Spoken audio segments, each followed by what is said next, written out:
आपके समक्ष कथा करें, आप श्रवण करें एवं दर्शन करें। आहा जी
मुझे बोलना पड़ेगा कि आप थोड़ा धीरे बोलें हैं?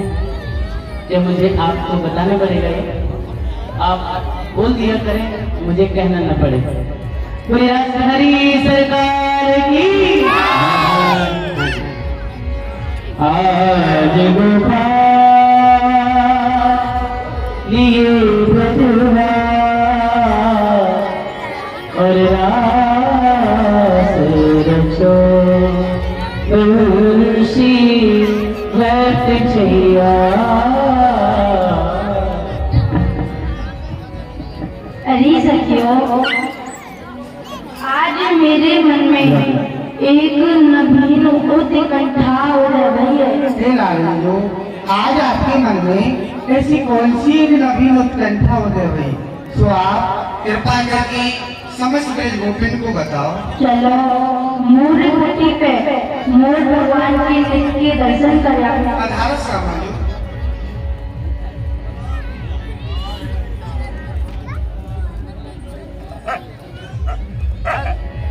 और यहाँ निर्णय ले लिया अब किशोरी जो चल पड़ी है। वीर पखावज बांसुरी की धुन आनंद संग बढ़ो ते ही खैया।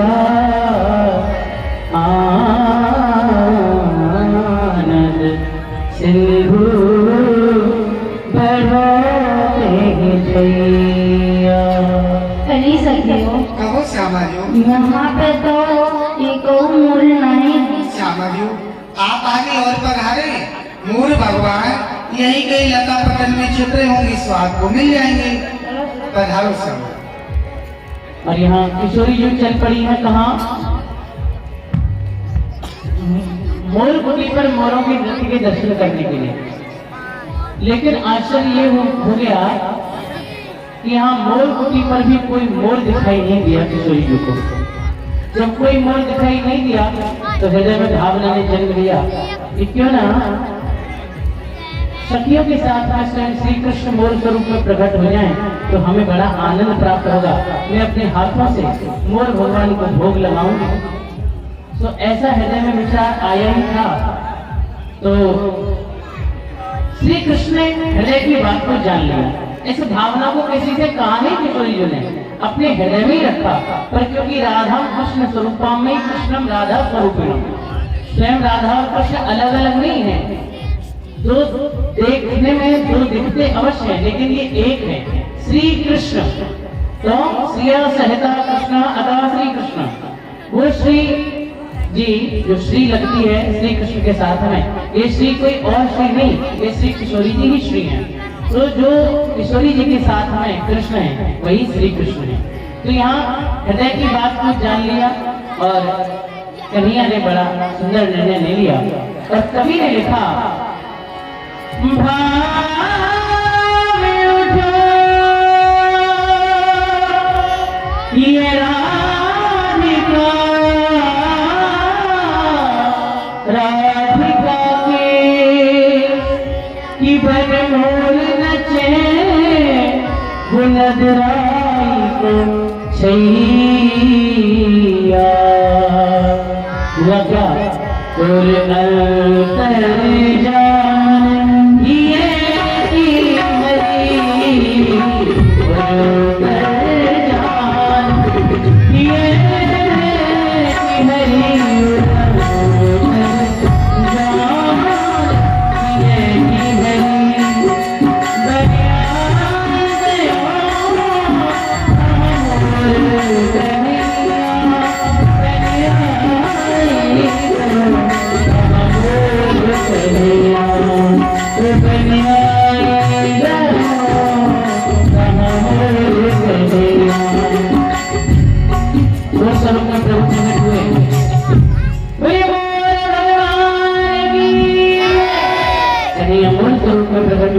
और कवि ने लिखा कि जिन श्री राधा रानी की भावना पूरी करने के लिए श्री कृष्ण को मोर स्वरूप धारण करना पड़ा, ऐसे राधा रानी को हम बड़े भाव से गाएंगे।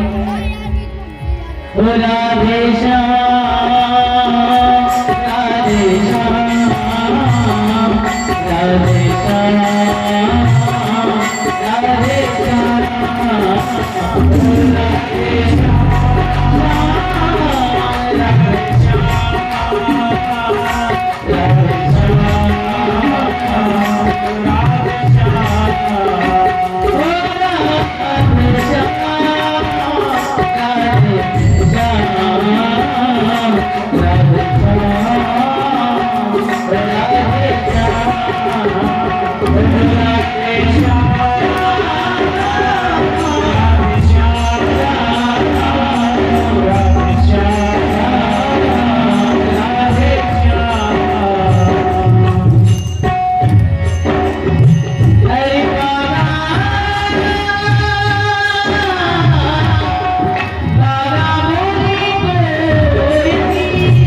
वन में बोला मोर।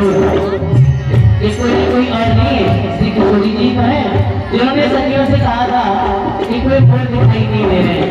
तो जैसे ही उस कोयल रूपी किशोरी ने आवाज लगाई तो तुरंत कन्हैया मोर का रूप प्रकट होकर के पहुंचने लगे।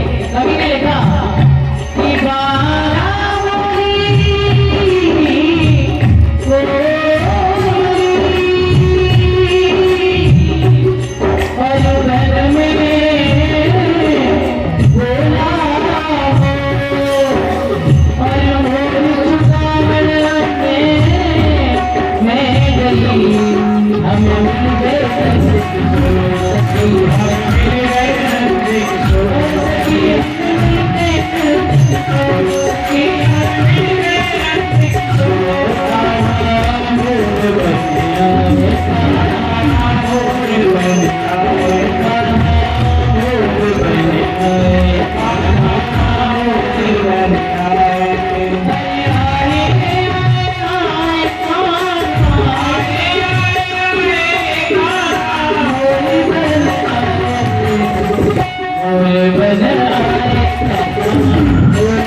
लीला का दर्शन करें तो आप लोग भी कहेंगे बड़े भाव से बड़े भागी ये मुसाफा मेरी बासी, बड़े भागी ये मुसाफा मेरी बासी, प्रकृति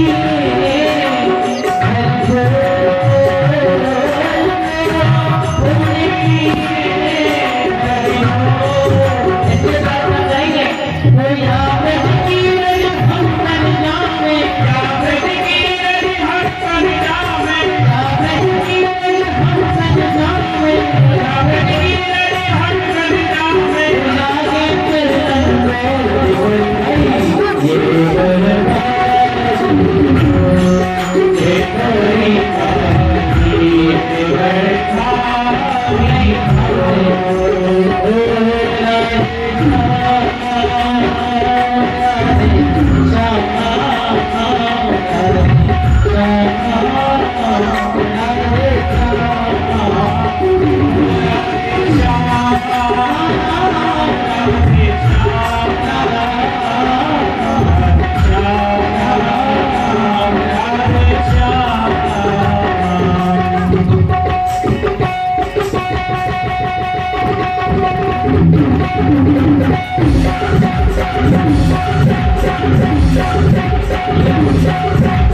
हरी सरकार की जय, संत वैष्णव भक्त समाज की जय।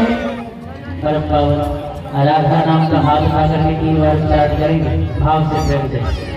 जय जय श्री राधे, जय जय श्री राधे, जय जय श्री राधे।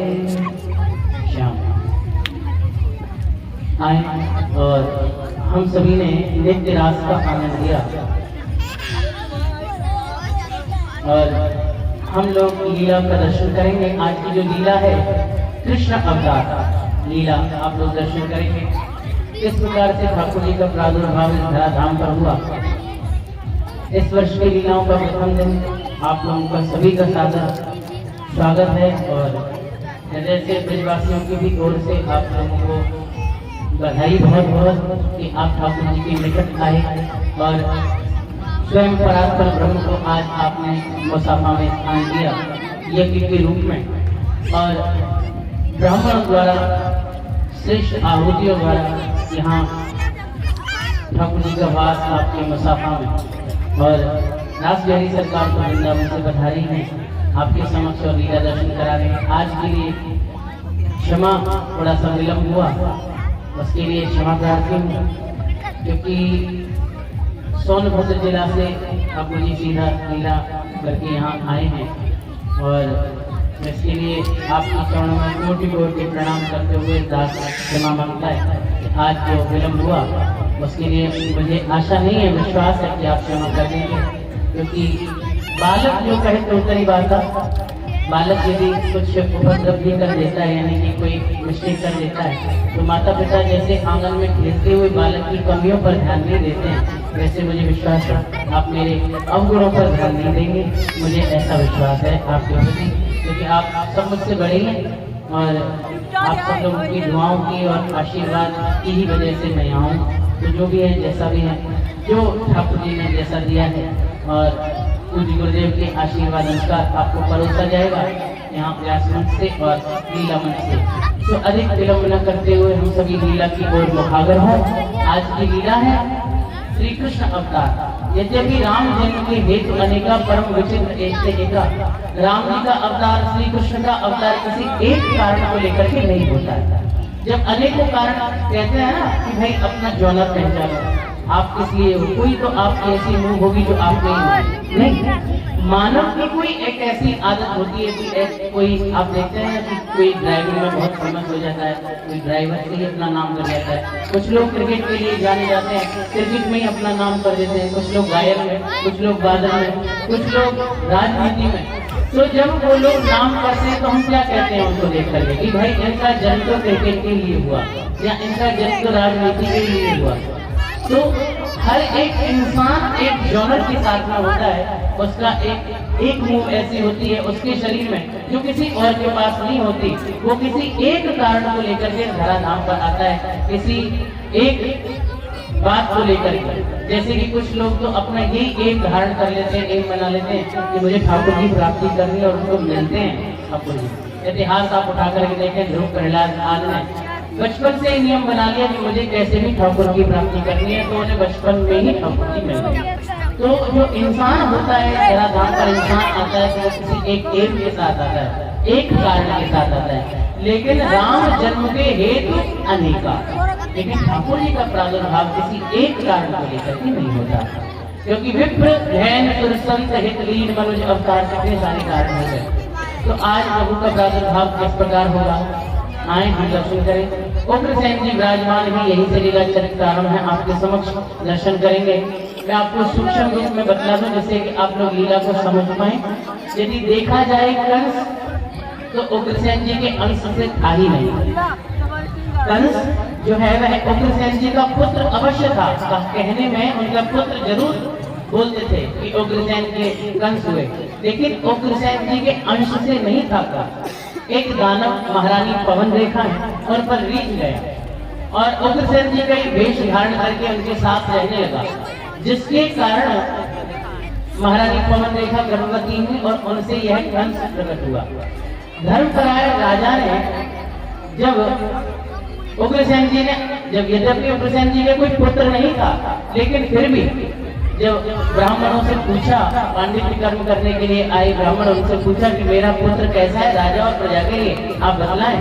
तो संतों ने, विप्रों ने जो वास्तविक था वही कह दिया कि आपका पुत्र राजा और प्रजा दोनों के लिए हानिकारक है। तो धर्मपरायण राजा ने, यद्यपि कोई पुत्र नहीं था, लेकिन फिर भी कांस के कूड़े में लपेट करके कंस को बहा दिया यमुना में। अब कंस बहता चला जा रहा है।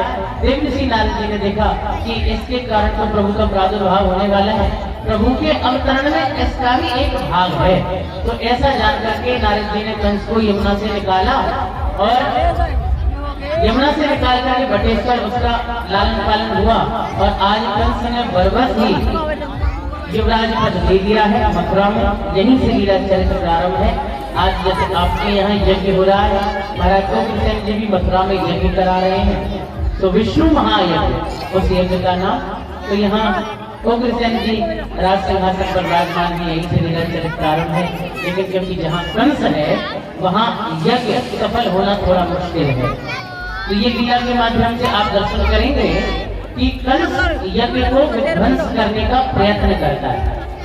ये लीला हमें एक दिशा दे रही है। देखिए पहले दिन की लीला है और समिति के पदाधिकारी भी यहाँ पर उपस्थित हैं, ग्राम समाज भी सभी लोग उपस्थित हैं। सब लोग ध्यान देकर के लीलाओं में यदि आप श्रवण एवं दर्शन करेंगे तो हर एक लीला कोई ना कोई संदेश और कोई ना कोई आध्यात्मिक भाव हमारे समूह को जोड़ती जाती है। प्रारंभ ही यहाँ आज की लीला की हो रही है कि कंस ने जाकर के विष्णु महायज्ञ विध्वंस किया। कहने का तात्पर्य कि जहाँ कंस वहाँ यज्ञ संभव नहीं होते। यज्ञों में उपद्रव करना कंस का कार्य है। तो ध्यान रहे, आपसे इस बात को ध्यान रहे, आपके यहाँ भी यज्ञ हो रहा है, आपके शरीर से जाने अनजाने में भी कोई उपद्रव न हो। क्योंकि आप दर्शन करेंगे कि यज्ञों में, सामाजिक कार्यों में, धार्मिक कार्यों में जो उपद्रव करते हैं, इतिहास उन्हें ही कंस घोषित करते हैं। कंस कौन है आप दर्शन करेंगे कि जहाँ जब यज्ञ जोग मुनि करें, सुनमारी सुबाहु डरेगी, कोई और नहीं। जो यज्ञों में उपद्रव करते हैं, यज्ञों में योगदान न देकर के यज्ञों को रोकना, उनमें नुक्स निकालना या उनको न होने देना ही वही राक्षस प्रवृत्ति है। माने मात पितानी देवा साधु शंकर बाबी सेवा। तो ये जिनके ये आचरण भवानी ते निश्चय जानू सब प्राण। तो ऐसे लोग वो निश्चय के समान होते हैं। तो ध्यान रहे, आपके शरीर से हम और आप लोगों को दोनों को ही ध्यान रखना है कि इस शरीर से कोई भी ऐसी बात ना हो कि इस महान यज्ञ में हमारे इस शरीर से कोई बाधा आवे, किसी भी कार्यक्रम में कोई बाधा हो। तो आए, यही से लीला चरित्र प्रारंभ है। आप श्रवण करें, बड़े भाव से प्रेम करें। श्री गुरु पद मंगल हेतु मंगल श्री ब्रजराज धन्य जो पाऊं सम्मान। कथा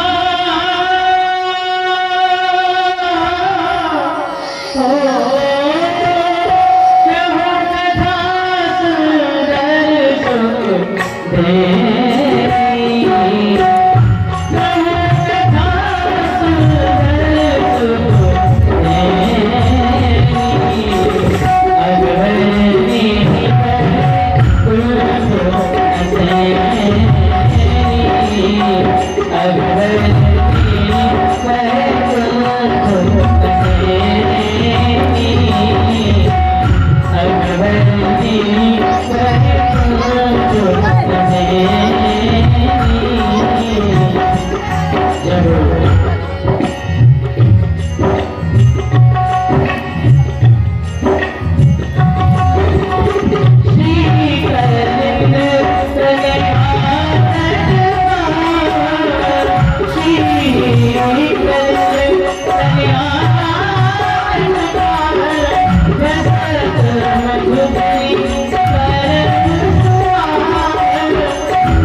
जग में जय जयकार हो। आज इस दिन हमारा सफल ये दरबार हो। हम समस्त सेवकों की चरणों में वंदना स्वीकार हो। महाराज प्रणाम।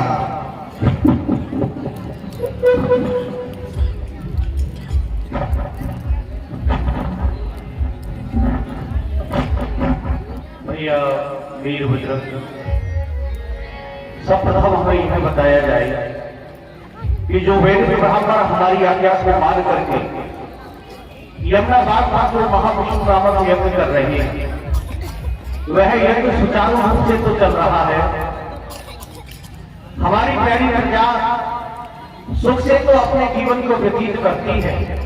हमारे इस राज्य में, हमारी इस मथुरापुरी में गौ सेवा, ब्राह्मण सेवा, अतिथि सेवा, ये सारी सेवाएं सुचारू रूप से तो हो रही है ना। हमारी प्यारी प्रजा को किसी भी प्रकार का कोई कष्ट तो नहीं है। महाराज स्वच्छ आकाश, वायु भी मंद है। हम जिधर दृष्टि डालते हैं उधर आनंद ही आनंद है। घरों में दूध दूध से आवागमनी आपके न्याय से सिंह और बकरी मिलकर पीते हैं एक घाट पानी। महाराज आपने जिस सेवक को जो कार्य सौंपा है वह सुचारू रूप से चल रहा है। महाराज किसी प्रकार का कोई अमंगल नहीं है। धन्य भैया वीरभद्र, जिस राजा के पास में, जिस राजा के समक्ष में धर्म परायण सेवक हो, धर्म पर चलने वाले मंत्रिमंडल हो, उस राजा के राज्य में कभी संकट का नाम आ ही नहीं। इसमें मेरी प्रशंसा नहीं, आप सबकी प्रशंसा है। और कहते हैं कि बने काली युगल कर से नियम यही सदा से है। जब भी राजा है इस प्यारी प्रजा से, तो यह प्रजा राजा है। ये प्रजा है, एक यह रहता बाप, तो यह राजा उसका माली है। कहो वीरभद्र, फिर से कहो कि भोली भली मथुरा की प्रत्येक भैया वीरभद्र जी महाराज, एक बात का विशेष रूप से ध्यान रखना। तार यदि यंत्र का टूटे तो दोषी यंत्री होता है। राज्य में किसी भी प्रकार का कोई कष्ट आए तो उसका दोषी राजा मंत्री होता है। हम जो इस सिंहासन पर बैठे हुए हैं वो केवल अपनी प्रशंसा सुनने के लिए नहीं, हम तुम्हारे माध्यम से यह जानना चाहते हैं, यह जानने के इच्छुक रहते हैं कि हमारे किसी कार्य के माध्यम से हमारी प्यारी प्रजा को, ब्राह्मणों को, संतों को किसी भी प्रकार का कोई कष्ट तो नहीं हो रहा। इसलिए राजा को इन बातों को कौन बताएगा? मंत्रिमंडल। इसलिए भैया हम यही चाहते हैं कि जब तक हम इस सिंहासन पर मौजूद रहे, हमारी प्यारी प्रजा को किसी भी प्रकार का कोई कष्ट नहीं होना चाहिए। ठीक है ना? इस प्रकार से मंत्रणा कर ही रहे थे, लेकिन उसी समय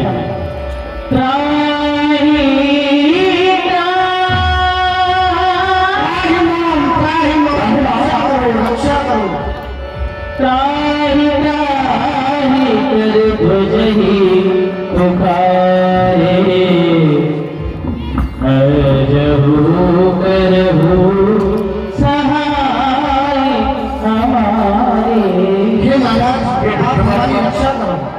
मैं आपको प्रणाम करता हूं।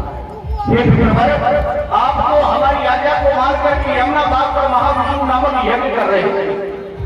उस यज्ञ को छोड़ करके आए हरवार तक किन कारणों को लेकर के भगवान आपका यहाँ आगमन हुआ है? कौन है जो मृत्यु को प्राप्त होना चाहता है, जिसकी मृत्यु उसकी सीट पर नाच रही भगवान? आपका कौन सुना रहा है? आप संकोच होकर के मुझसे कहीं भगवान। महाराज आप सत्य कह रहे हैं। हम आपकी आज्ञा अनुसार यमुना बाग में महाविष्णु नामक यज्ञ कर रहे थे।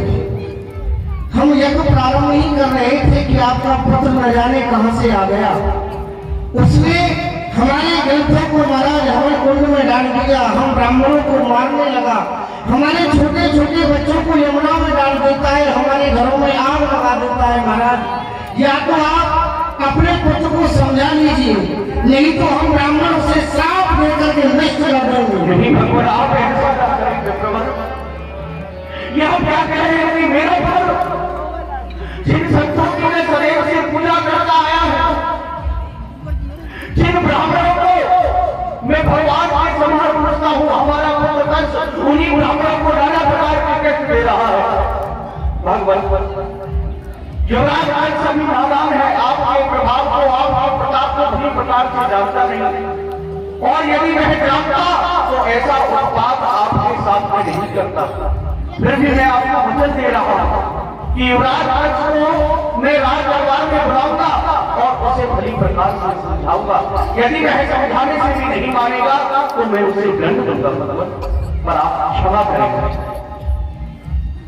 यहाँ विप्रदेव तो चले गए, लेकिन महाराज उग्रसेन को वह क्लेश दे गए, चिंता दे गए। वीर बजरंग, अभी कुछ ही क्षण पहले हम तुमसे वार्तालाप कर रहे थे, तुमसे पूछ रहे थे कि हमारे राज्य में ब्राह्मणों को, संतों को किसी भी प्रकार का कोई कष्ट तो नहीं। तो तुमने ही हमसे कहा था कि इस राज्य का राजा धर्म आचरण करने वाला होता है। महाराज, उस राजा के राज्य में संकट का कभी नाम नहीं आता।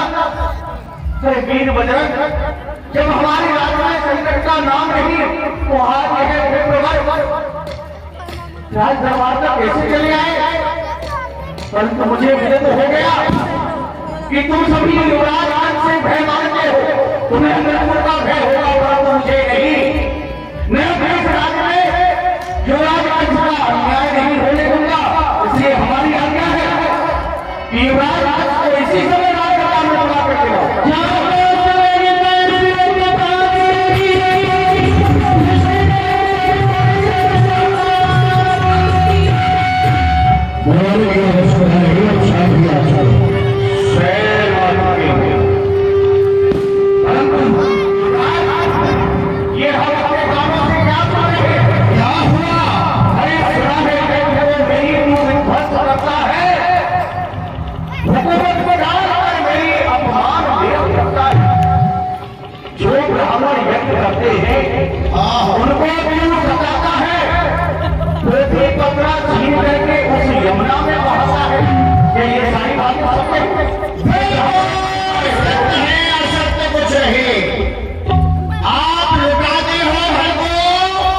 उसे मैं देख नहीं सकता, जलाते हो घी को अग्नि में, उसे मैं सह नहीं सकता।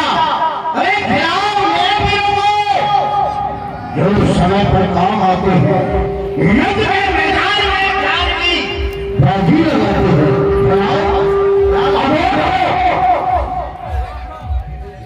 ये कैसी बातें कर रहे हो अपने पिता से? हमसे कह रहे हो कि हम यज्ञ आज कर रहे हैं, उसमें धन को व्यर्थ लगा रहे हैं। अरे तुम नादान हो जो इस तरह की वार्तालाप अपने पिता से कर रहे हैं। अरे तुम्हें क्या पता है, लुटाता हूं नहीं धन को, प्रजा का कष्ट हंसता। यज्ञ और दान लेकर के प्रसन्न विष्णु को करता हूं। यज्ञ और दान करने से कहीं धन को भटकते देखा है, परंतु विष्णु की सेवा पूजा से तुझे क्या कष्ट होता है? मैं यज्ञ कर रहा हूं, किसी को दान दे रहा हूं, तुझे क्या कष्ट है? क्यों नहीं कष्ट है? मैं पूछता हूं, कौन है वो ब्रह्मांड, कौन है वो विष्णु? पहले कर पुनर्जन्म साबित हो कर्म बताना आत्मा का, संध्या बदल तो हो कुछ तत्व में परमात्मा का। कौन है परमात्मा? कौन है विष्णु? क्या होगा तय करने से? यज्ञ आज करके आप इसे प्रसन्न करते हैं। मैं आज तक मेरे सामने नहीं आया। मैं जानता हूँ जो बताना जाने और बताना जाने वही विष्णु है, जो सबको फैला दे वो विष्णु है। और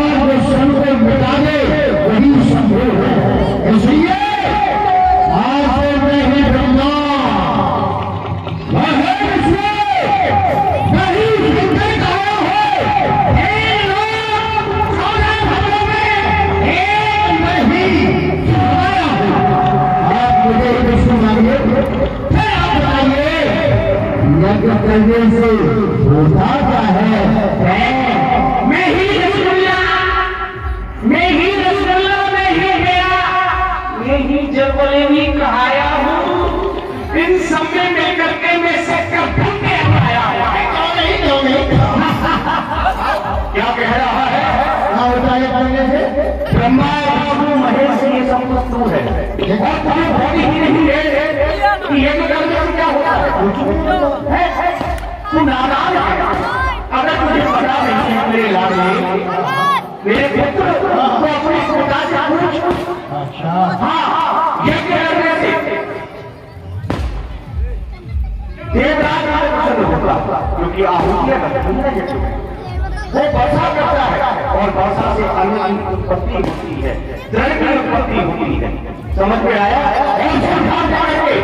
तभी ब्रह्मा और तभी विष्णु वही शंकर कहलाया है। तभी तो मार के उन ब्राह्मणों को यमुना में आया है, और नाची नरधरा लगाया कंस मेरे को, जन्म में ही मर जाता तो ना होता। जिस समय तुमने जन्म लिया था ना, तू अगर उसी समय समाप्त हो गया होता तो तेरी वजह से आज ये दिन नहीं देखना पड़ता। ध्यान रखिए, ये मथुरापुरी मेरी है, मैं यहाँ का राजा। जो हम चाहते हैं यहाँ वही होगा, नहीं जो हम चाहते हैं जहाँ वही होगा। उम्र से तुम्हारी प्रकार से जानते हो कंस को, ये तुम्हारी बात कभी नहीं मानेगा, और यदि हम इससे इसी तरह वार्तालाप करते रहे तो ये बातों ही बातों में हमारा अपमान भी कर सकता है। इसलिए उचित तो हमारे लिए यही रहेगा कि जो ये करता है हमें से कर दे। युवराज, मेरी राजनीति, मेरी पुत्र, हमारे पास इस राज का संचालन कैसे करना तुम्हें, और अपने हृदय में विचार करो। जब तुम राज का संचालन करोगे और तुम्हारे कृत्यों को देख करके यह प्रजा उस राज को छोड़ करके चली जाएगी तो तुमसे कौन राजा है बेटा? इसलिए ऐसा कोई कार्य करो जिससे यह प्रजा तुम्हारी किसी भी बात का बुरा ना, तुम्हारी बहन का बुरा करता एक अरे उसमें जाकर आगे कोई कार्य करो तो उचित रहेगा तुम्हारे। हाँ कार्य हो गया, काम हो गया, बहन का विवाह है, उसे देखते हैं अभी हो गया। तो यहाँ निर्णय ले लिया, आज कल दहेज देना चाहता है अपनी बहन को। आए हम श्रवण करें। दहेज दियो अनेक विधान, दहेज दियो अनेक विधान,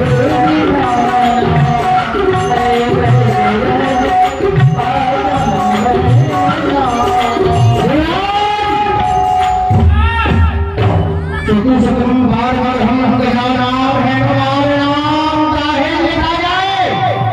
दहेज और क्या?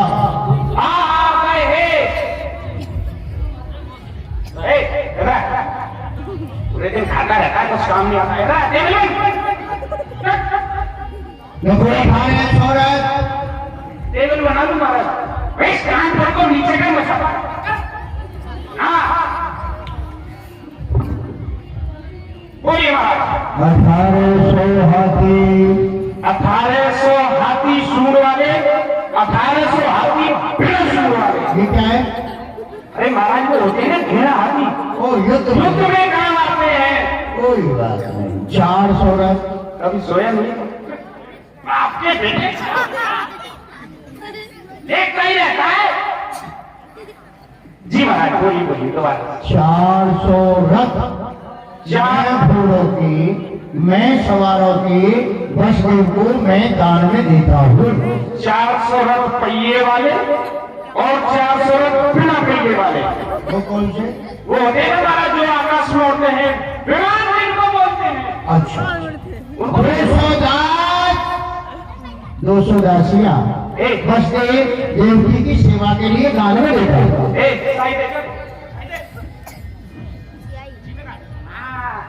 ज्यादा 200 दास, 200 दासियां, 200 घास और 200 घास। दीवार ये दासियां क्या है भाई? अरे महाराज सोचने की बात है, क्या आप दासियां दे रहे हैं देवकी जी और बसदेव जी के लिए, तो आप जो ये हाथी घोड़े जितने भी दे रहे हैं इन सबके लिए घास भर के कौन रहेगा? तो मैंने लिख दिया घास, घासियां। और फिर महाराज आप तो जानते हैं भोजन बनाने वाली भी चाहिए, इसलिए मैंने लिख दिया है घास और उनके साथ में लिख दिया घासियां। रोटी बनाने वाले घसेरे, हाँ, रोटी बनाने वाली घासियां। अरे वाह तेरी बुद्धि की तारीफ है।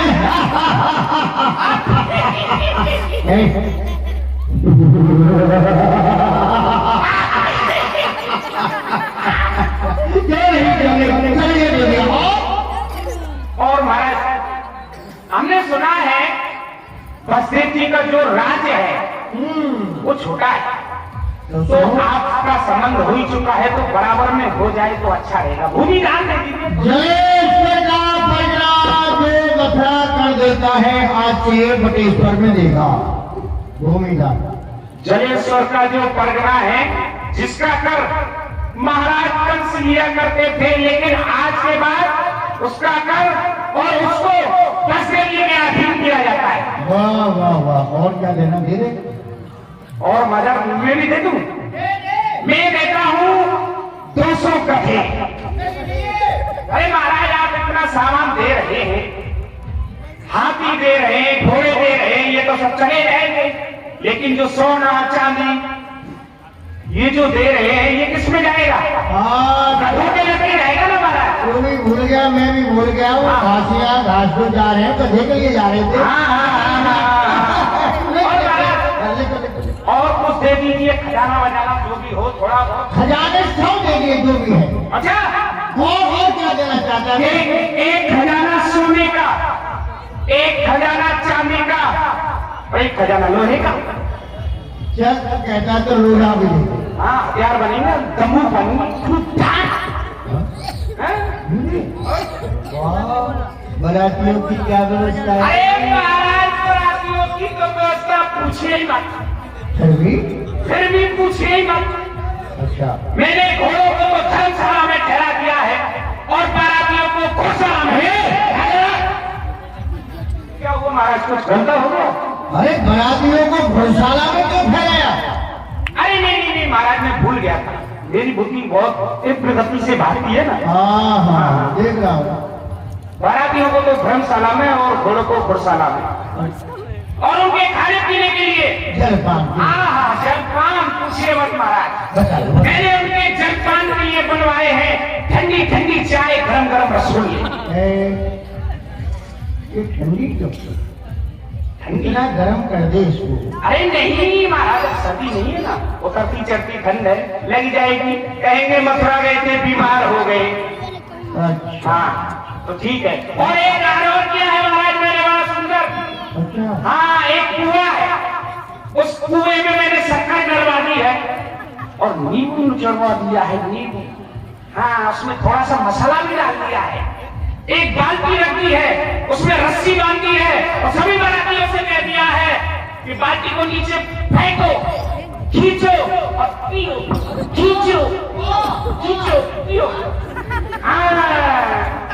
व्यवस्था में कोई कमी नहीं है महाराज। सुनो, ये मानव और बसदेव का सेवक आया, योगी चला गया, बुलाओ जरा मानवर को बुला। कुछ कहना चाहते हैं? मुझे लगता है बसदेव जी आपसे मिलना चाहते हैं। अरे तुम पूछो उनसे क्या? जी आइए।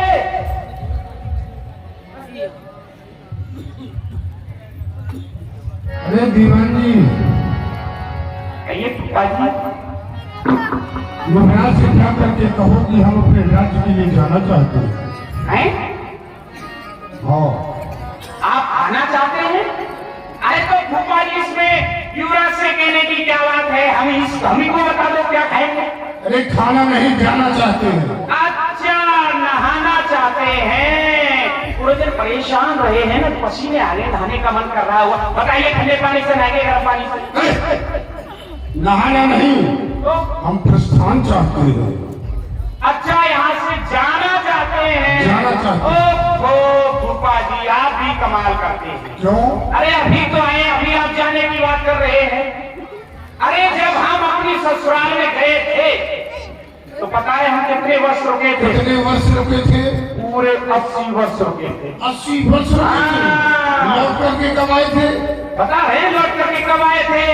हम वहां रहने लगे, हमारी सासू जी, हमारी ससुर जी की नाक में दम हो गया। तो उन्होंने एक दिन क्या किया, हमारा बोरिया बिस्तर वाला घर से बाहर फेंक दिया और हमको बुलाया और पीछे से हमने किक लगाई और घर से बाहर। इतने सम्मान के साथ हम यहाँ आए। तो क्या वही दशा हमारी भी करवाना? नहीं नहीं नहीं, आपकी दशा ही, आप खबर करो, खबर करो। आइए महाराज, मिलना चाहते हैं? युवराज, हम अपने राज्य के लिए जाना चाहते हैं। हे बालवर, हाँ। मैंने सारे विश्व में द्वंद्व युद्ध करके बड़े बड़े योद्धाओं का मान मर्दन किया। कौन है? मेरे हृदय में क्रोध की अग्नि प्रज्वलित रहती थी, लेकिन आज इस विवाह जैसे महोत्सव को देख करके आनंद की लहरें उठ रही है। कौन है? पहले कभी मैंने ऐसा मंगल कार्य नहीं किया। गए इस कार्य में हमारी वाणी से, हमारी क्रिया से या हमारे सेवकों से कहीं कोई अपराध हुआ हो तो आप हमें क्षमा कर दें, हम क्षमा प्रार्थी हैं। ऐसा क्यों कह रहे हैं? लज्जित क्यों कर रहे हैं मुझे? कहे आपके माध्यम से अपराध ऐसा कदाप नहीं हो सकता। यहाँ रह करके आनंद आया, परंतु आप बड़ी प्रकार से जानते हैं कुछ रस्में ऐसी हैं जो कि अपने पर्वतों को घर जाकर संपन्न करनी होती है। इसलिए हृदय में यही इच्छा है कि हम जाएंगे। मानवर, जिस बहन देवती का विवाह मैंने आपके साथ किया है, मैं उससे बहुत स्नेह करता हूँ, कौन है? लेकिन आज जब मायके को छोड़कर के ससुर